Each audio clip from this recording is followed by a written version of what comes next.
I always believed I had the life many dreamed of a charming little house nestled in a quiet neighborhood in Asheville, North Carolina, a thriving arts and crafts boutique, respected throughout the community, and a devoted husband by my side, who had been my companion through 2 decades of ups and downs.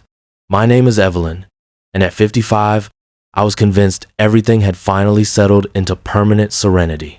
Perhaps that was my gravest mistake, taking happiness for granted and overlooking the subtle warnings of the impending storm. That morning began like any other. Gentle sunlight filtered through the shop's glass windows as I helped Mrs. Reynolds select an elegant pearl bracelet for her 40th wedding anniversary. Suddenly, my phone buzzed softly in my jacket pocket, and with a polite smile, I discreetly glanced at the screen.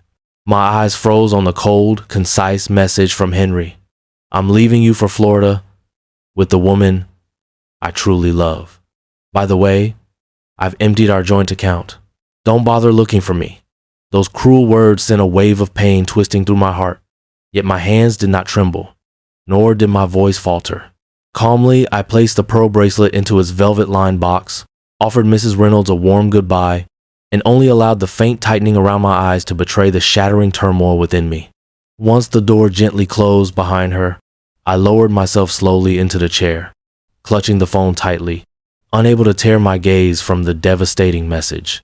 Henryth, man who had weathered life's storms with me for 20 years, had just severed our marriage in a handful of ruthless words. In that instant, I knew the life I'd considered perfect had shattered like a mirror crashing onto a cold, hard floor. Yet, more devastating than Henry's brutal betrayal was the fact that I had just received a diagnosis of a serious illness, something Henry wasn't even aware of yet. In the silence of that moment, I understood clearly that the toughest battle of my life had just begun, a fight against both the illness consuming me and the heartache of betrayal. And the only thing I was certain of at that moment was this: surrender was simply not an option. As the initial shock of Henry's heartless message subsided, I sat there in stunned silence, the familiar warmth of my boutique in Asheville suddenly feeling foreign, as if the walls themselves were closing in with each passing second. Every word of his text replayed cruelly in my mind, punctuated by the haunting echo of his laughter I imagined behind those lines, how easily he dismissed decades of shared life for a fleeting romance. Yet beneath my calm facade was a storm gathering momentum, fed by pain, anger, and a determination I never knew was inside me, stirred awake by betrayal. The signs had been there all along, whispering softly through our everyday life. The countless nights Henry claimed he was working late at his marketing firm downtown, yet his paycheck never reflected overtime. Passwords suddenly changed without reason. The new wardrobe and gym memberships that seemed suspiciously aimed at someone far younger than me. But like many women my age, comfortable in the quiet routines we'd established, I had intentionally ignored the warnings, convincing myself that my instincts were merely paranoia. Then one chilly November evening, as I tidied Henry's desk, I found a receipt tucked carelessly beneath his keyboard from a luxury steakhouse in Charlotte, paid in cash, dated for a night he had supposedly been visiting a client in Raleigh. It was the quiet breaking point that forced me to face reality, a reality I'd carefully concealed from myself for far too long. The receipt marked not only the beginning of Henry's betrayal, but also the day my defenses quietly rose, unseen but sturdy, around me. Within days, without Henry's knowledge, I opened a separate account at a bank he had never frequented, cautiously funneling personal savings I'd quietly built from my thriving business into this hidden sanctuary, leaving in our joint account only enough to dispel suspicion. I meticulously documented every odd transaction Henry made, each expensive dinner, each unexplained weekend away, and each deceitful purchase, gathering evidence as carefully as one might handle fragments of broken glass, sharp but necessary. Now, rereading Henry's heartless farewell, another cold message flashed across my screen, jolting me from my reflections. Don't bother pleading or calling me. Valerie and I leave tomorrow morning. I'll have someone come for my belongings soon enough. Valerie's mind instantly pictured the bubbly young receptionist I'd met at Henry's last office party. The way her giggles had echoed too loudly, the lingering touch on Henry's arm, and the shy glances she thought no one else noticed. I felt pity and contempt intertwined, knowing how little she understood about the man she had just stolen, a man capable of cruelty masked beneath charm. Instead of replying to his latest insult, I calmly dialed the number of a trusted attorney, Diane Walker, whom I discreetly consulted weeks ago upon discovering unexplained hotel charges on our credit card statements. Her voice was firm and reassuring as she answered, instantly understanding the significance of my call. "Diane," I whispered, feeling the reality crystallize, "Henry just made his move." Her response was swift, clear, decisive. She had anticipated this moment as thoroughly as I had. "Everything is prepared, Evelyn. We can serve him tomorrow if you wish." My voice steadied as my heart quickened, but I decided otherwise, replying, "No, let him bask a while in his self-created illusion of victory." Barely a minute later, another text pinged arrogantly onto my phone, its patronizing words cutting deeper still. "This must hurt. Evie, I know at your age, starting over can't be easy. At least you still have that cute little shop to keep you busy."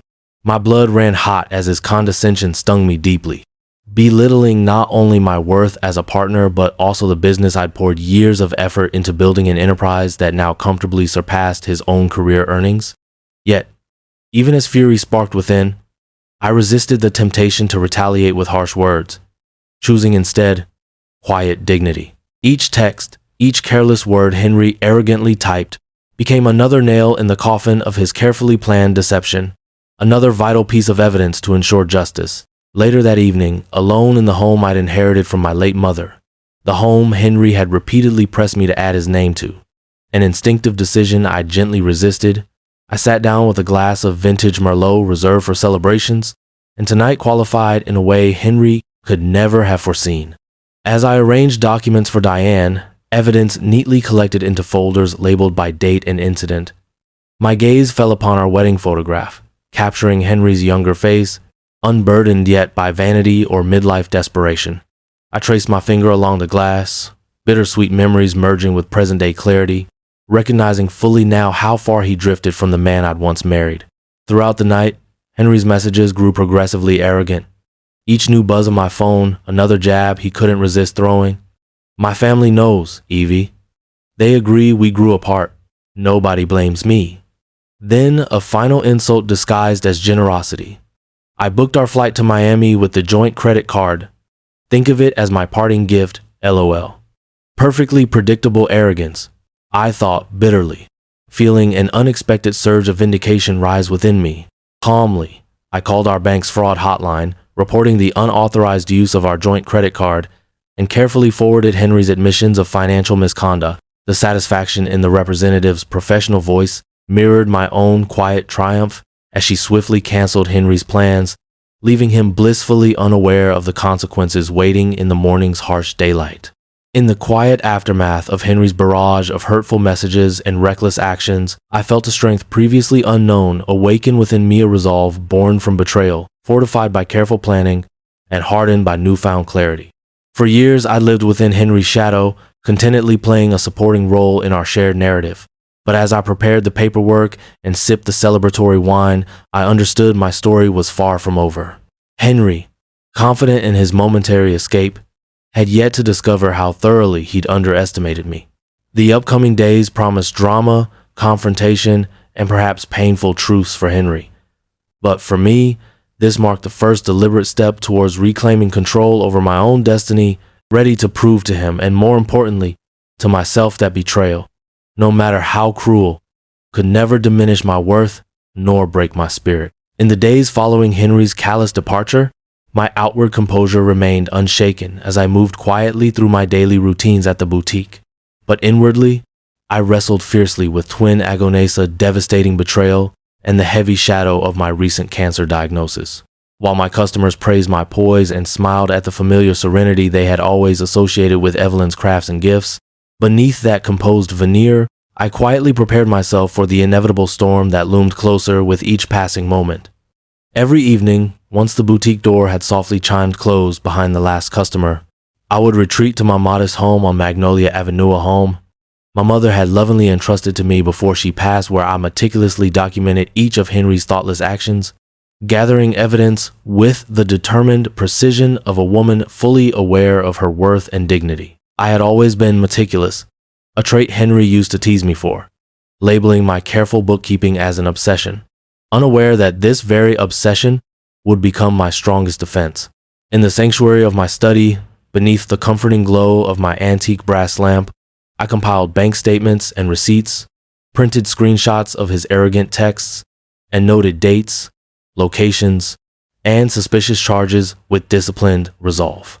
The reality of Henry's recklessness became more apparent each evening as my file expanded, and a quiet sense of empowerment grew inside me with every piece of evidence gathered, carefully cataloged like precious weapons I hoped never to wield, but was ready to if necessary. My health concerns remained another deeply hidden truth, an inner struggle shared only with my trusted physician, Dr.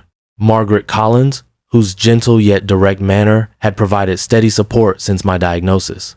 Despite the weight of the words stage 2 breast cancer, Margaret's voice had remained unwaveringly confident when we spoke about the treatment plan, encouraging me quietly to lean on strength I hardly believed I possessed. With determination equal to that which I applied to confronting Henry's betrayal, I quietly underwent the first rounds of treatment, holding the knowledge tightly within my heart, resolved not to allow Henry the satisfaction of believing his cruel abandonment had weakened me further.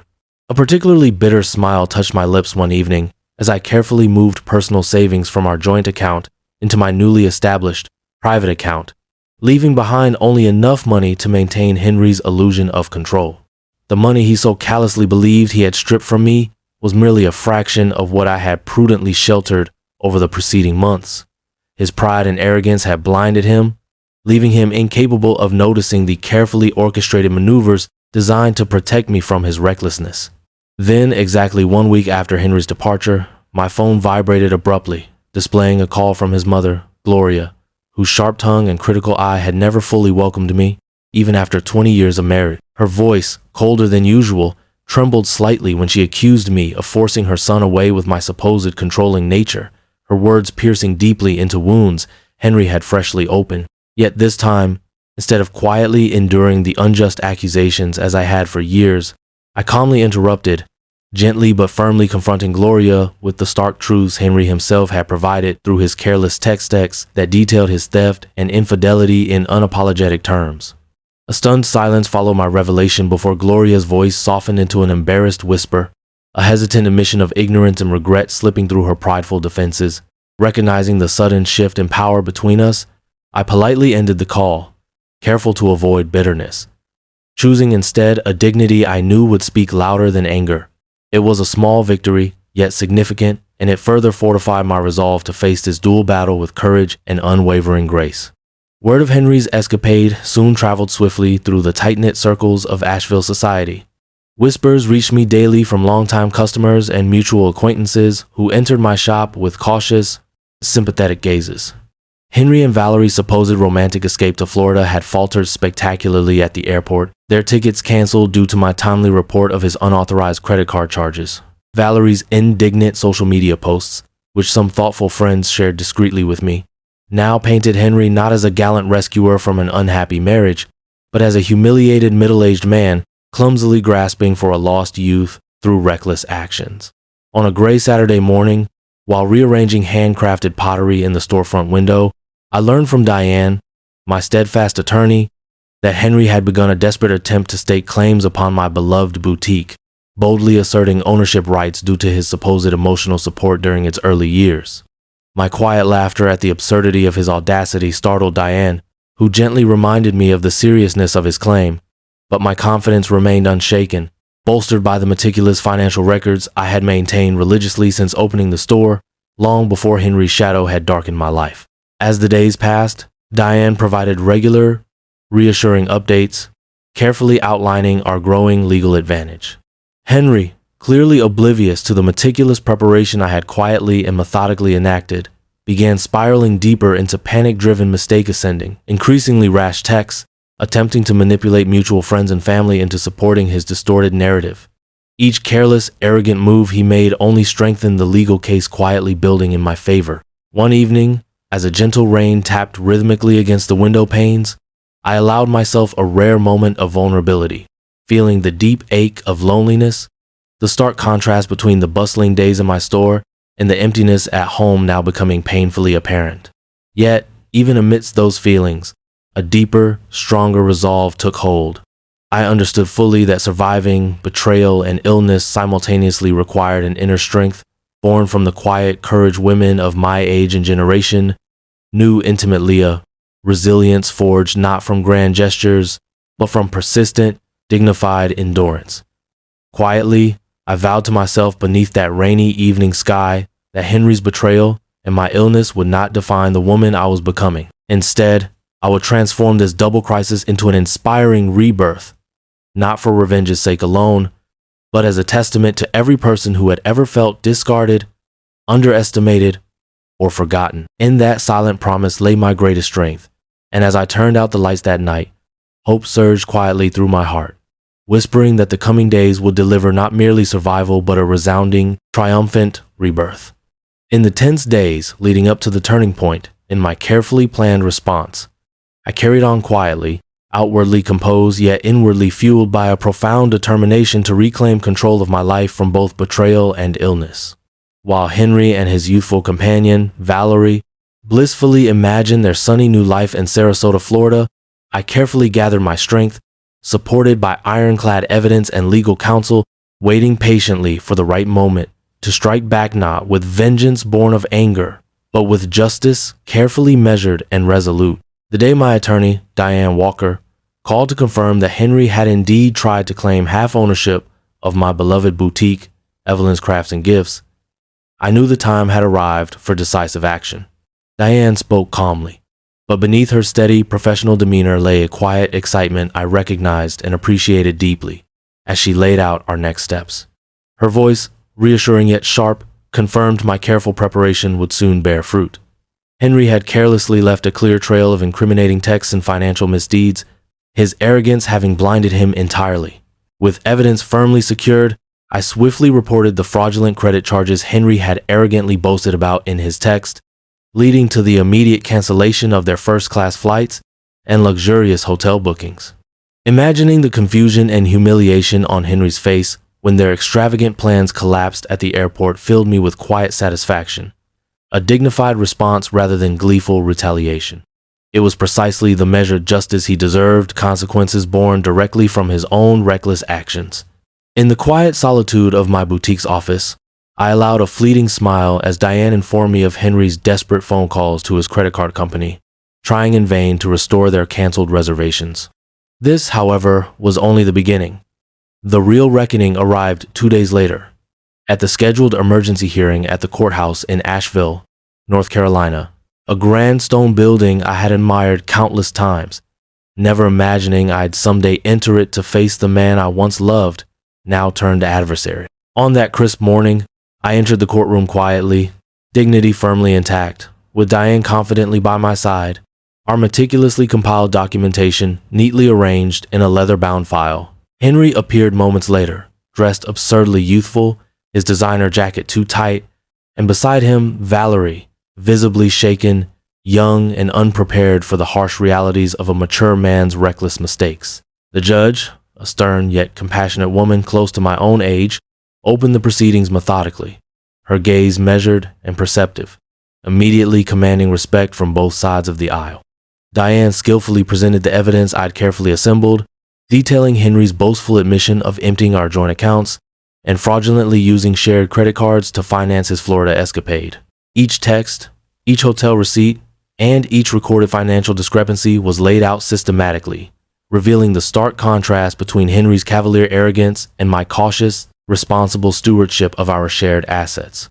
His lawyer's attempts to portray Henry as a misguided but innocent victim unraveled embarrassingly fast under Diane's precise and relentless questioning. When the judge turned her penetrating gaze directly upon Henry, confronting him with his own incriminating word-text messages boasting gleefully about financial betrayal and callously mocking my age, the reality of his actions visibly sank in.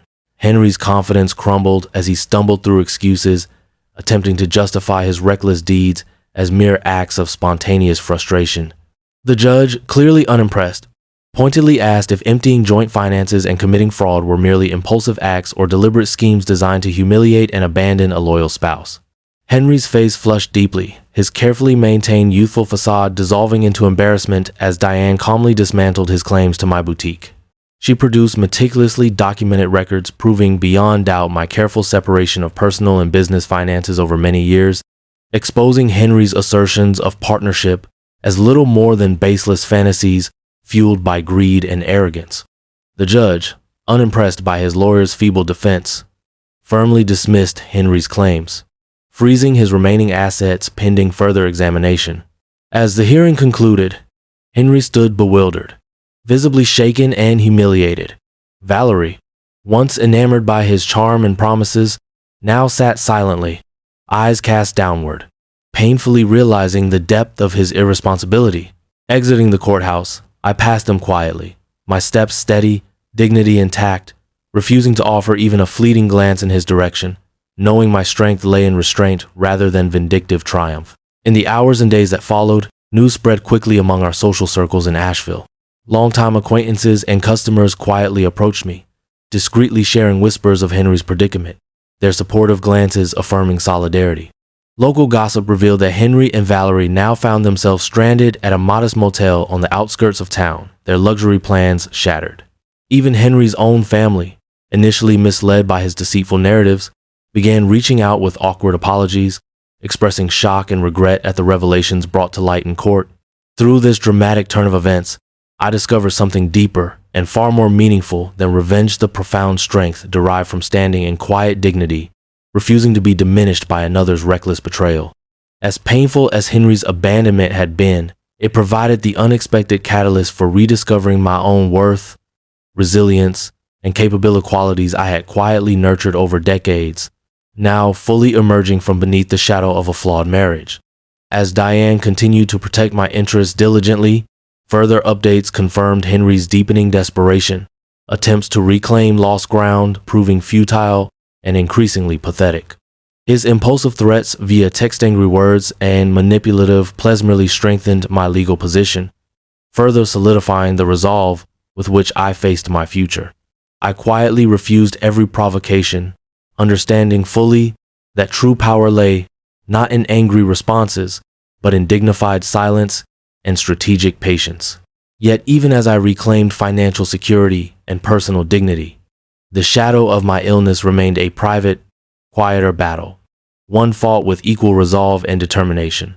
Supported by close friends and Dr. Collins, my trusted physician, I quietly endured treatments with unwavering fortitude, refusing to allow the simultaneous crises of betrayal and illness to define or diminish me. In the wake of this dramatic turning point, my boutique flourished more vibrantly than ever, empowered by community support and personal determination. The whispers of customers became confident affirmations, celebrating not just my survival but my quiet triumph over adversity, a narrative I never intended, but one that deeply inspired others in my community, facing their own private battles. Reflecting quietly one evening beneath the comforting warmth of my favorite hand-knitted shawl, I recognized clearly how the dual crisis I faced, though painful and daunting, had provided profound opportunities for growth and renewal. Henry's betrayal and my illness, though devastating in their own rights, had ultimately proven incapable of breaking my spirit. Instead, they awakened within me a resilience and strength previously unrecognized. In that quiet moment of reflection, beneath the soft lamplight illuminating my cherished home, I understood clearly the powerful truth. Genuine revenge was not born from vengeance or anger, but from gracefully reclaiming one's dignity, worth, and happiness in the face of cruelty and adversity. My journey, though difficult and fraught with pain, had quietly transformed Minot into a victim, but into a powerful, resilient woman, fully prepared to meet whatever future awaited with confidence, compassion, and strength. In the quiet months that followed the courtroom drama, my life took a profound turn toward renewal and restoration, even as I quietly fought a battle on two fronts against betrayal and illness.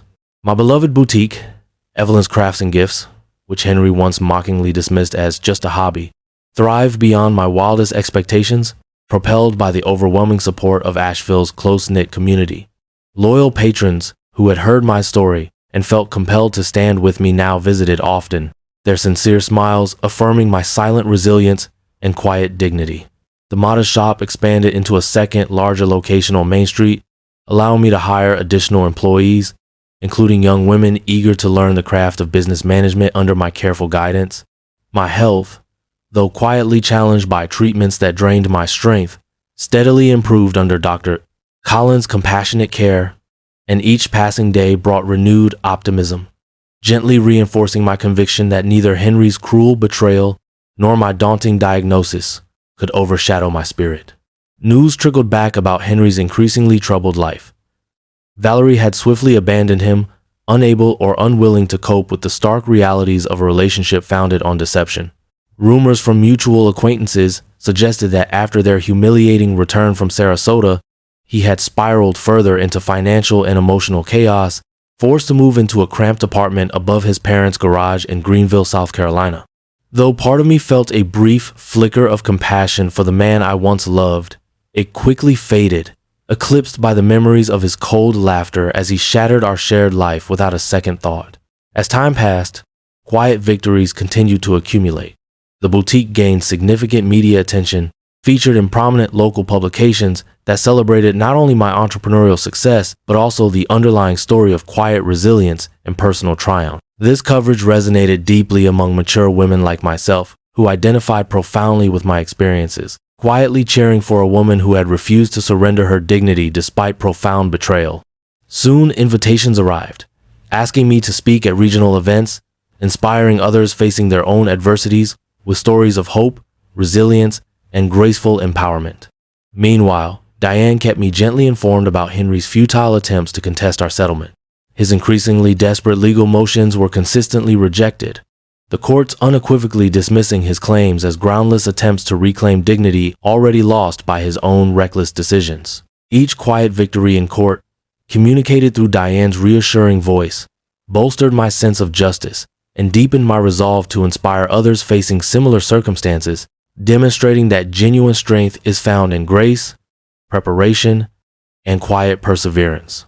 One bright morning, as I meticulously organized my new inventory of artisanal jewelry, I received a call from Henry's mother, Gloria, her voice notably softened by remorse. She hesitated briefly before confessing the extent of Henry's troubles, describing with quiet sadness how he'd unsuccessfully attempted various schemes to rebuild his fortune, each effort dragging him further into debt and despair. Gloria admitted that the family had withdrawn financial support, having finally recognized the depth of Henry's deception, their regret evident as she softly apologized for their earlier harsh judgments against me. Listening to Gloria's humbled voice, I felt no satisfaction in Henry's downward spiral, only a quiet, thoughtful acknowledgement of the painful truths that life inevitably reveals to those who live dishonestly. Politely declining further involvement, I gently ended the conversation, understanding clearly that Henry's misfortunes were no longer mine to bear, nor were they a measure of my own triumph. My victory lay solely in the quiet reclaiming of my life and dignity. As my health continued to improve steadily, so too did my confidence and quiet joy in daily life. Treatments that had once left me fatigued now became manageable, the encouragement from Dr. Collins reinforcing my determination to embrace life fully again. Supported by friends who quietly stood by me during the darkest times, I discovered new hobbies, joined community initiatives, and began mentoring younger women, helping them understand the critical importance of safeguarding their financial independence, personal dignity, and emotional strength. Word of my resilience and thriving enterprise spread further, attracting customers from across the Carolinas, eager to support a business built upon quiet courage and unwavering determination.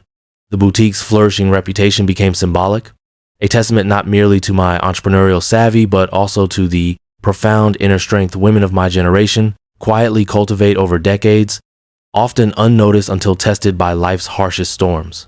At the one-year anniversary of my boutique's expansion, I hosted a celebration attended by cherished friends, loyal customers, and respected community members, gathered together not to dwell upon past betrayal, but to celebrate genuine renewal. As I warmly welcomed each guest, my heart quietly swelled with gratitude, profoundly aware of how this gathering symbolized far more than business success.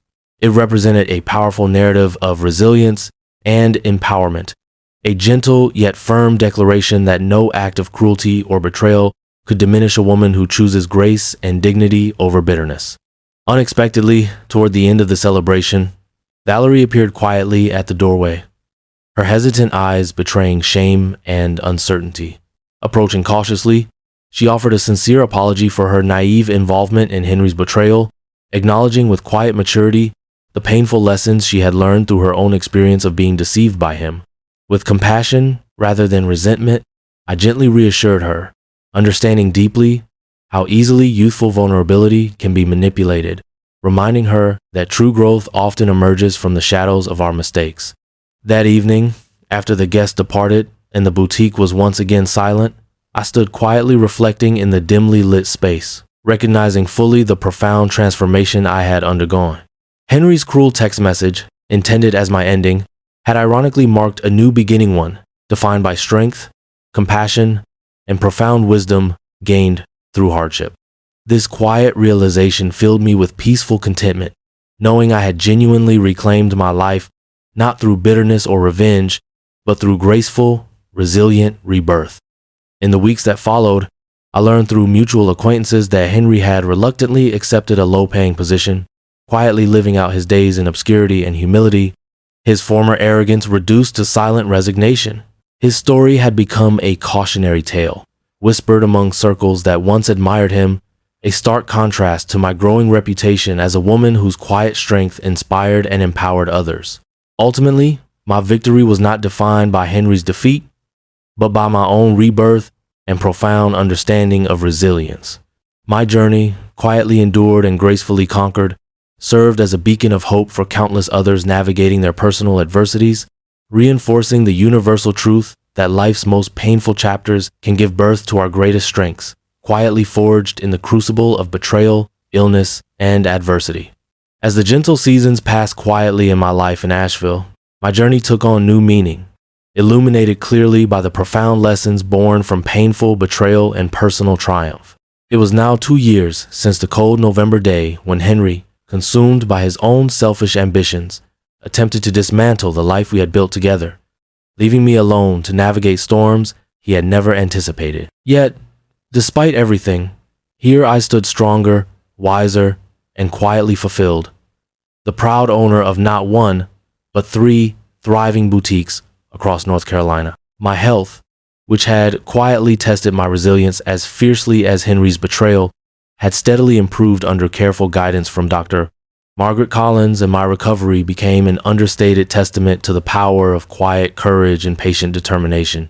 These twin trials, so closely intertwined, had taught me that true strength is often found not in grand, noisy gestures, but in the quiet determination to persevere when life attempts to break your spirit. Through mutual acquaintances and whispered conversations among community circles, I learned that Henry's fortunes had continued to decline. Forced into a small, worn-down apartment in Greenville, he grappled with debt and isolation, struggling to regain the respect he had recklessly discarded. Occasionally, I felt a pang of quiet sadness for him, not out of lingering affection, but because the man I once knew had lost himself entirely, swept away by vanity and shallow desires. His cautionary tale now quietly echoed throughout our social circles, reinforcing the timeless truth that actions rooted in selfishness and deceit eventually carry heavy consequences. In stark contrast, my boutiques flourished, and Evelyn's Crafts and Gifts became known not merely for handmade artistry, but as a symbol of personal empowerment, quiet dignity, and graceful recovery. Often, women my age would approach me privately, sharing their own experiences of betrayal or personal challenges, thanking me softly for inspiring them to reclaim their lives with courage and dignity. Their quiet, heartfelt gratitude filled me with deep humility, confirming that the silent battles I had fought were no longer just my own. They now belonged to every person who saw themselves in my story and drew strength from my example.